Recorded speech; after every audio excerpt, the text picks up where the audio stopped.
Hi friends, నేను మీ Vanitha. Welcome to PNV Telugu channel. ఈరోజు వీడియో వచ్చేసి ఇన్స్టెంట్గా అప్పటికప్పుడు వేసుకునే బియ్యం పిండి దోశ అండి. బియ్యం పిండి దోశ అనేసరికి చాలా గట్టిగా వస్తాయి అనుకుంటారు, కానీ మనం అప్పటికప్పుడు వేసుకున్నా కూడా చాలా బాగుంటాయండి. ఇప్పుడు ఈ ఇన్స్టెంట్ బియ్యం పిండి దోశను ఎలా వేసుకోవాలో చూద్దాం. ముందుగా ఒక బౌల్ తీసుకొని 1 కప్పు వరకు బియ్యం పిండి తీసుకుందామండి. ఇప్పుడు ఇందులోకి రుచికి తగ్గట్టుగా ఉప్పు వేసుకుందాం. అలాగే కొద్దిగా వాటర్ పోసుకొని మొత్తం అంతా కూడా కలిసేటట్టు కలుపుకుందామండి. పిండి మొత్తం కూడా ఉండలు లేకుండా మొత్తం అంతా కూడా కలిసేటట్టు కలుపుకోవాలి. ఇలా కలుపుకున్న తర్వాత ఇప్పుడు మళ్ళీ కొంచెం వాటర్ పోసుకుందామండి.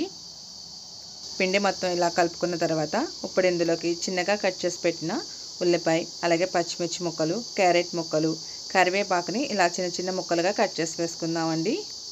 నెక్స్ట్ వచ్చేసి 1 స్పూన్ వరకు జీలకర్ర వేసుకుందాం. ఇలా వేసుకున్న తర్వాత మొత్తం అంతా ఒక్కసారి కలుపుకుందామండి.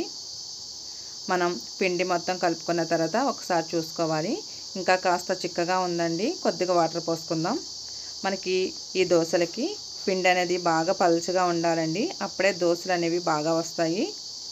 చూసారు కదండి, మనం ఇప్పటికప్పుడు కలిపేసుకున్న తర్వాత ఇప్పుడు దోశలను వేసేసుకోవడమే. ఇప్పుడు స్టవ్ మీద పెనం పెట్టుకొని బాగా హీట్ చేసుకోవాలండి. హై ఫ్లేమ్లో పెట్టుకొని బాగా హీట్ చేసుకొని కొంచెం ఆయిల్ అప్లై చేసుకోవాలి. ఇప్పుడు మనం ఈ దోశ వేసుకోవడానికి ఏదైనా గ్లాస్ కానీ ఇలా కప్పు కానీ తీసుకొని ఇలాగా పిండి అనేది పోసేసుకోవడమేనండి. హై ఫ్లేమ్లో పెట్టుకుంటేనే మనకి ఇలాగా హోల్స్ అనేవి వస్తాయి అన్నమాట. ఇలా పిండి మొత్తం పోసుకున్న తర్వాత పైన మనం కొంచెం ఆయిల్ వేసుకుందామండి. మనకి పిండి రుబ్బడానికి టైం లేనప్పుడు మార్నింగ్ అయినా ఈవినింగ్ అయినా టిఫిన్ చేయాలనుకున్నప్పుడు ఇలాగా ఇన్స్టెంట్గా అప్పటికప్పుడు వేసేసుకోవచ్చండి. టేస్ట్ చాలా బాగుంటుంది. అలాగే ఇందులోకి చట్నీ లేకపోయినా కూడా తినేయచ్చు అనమాట. చూసారు కదండి, మనకి దోశ అనేది రెడీ అయిపోయింది.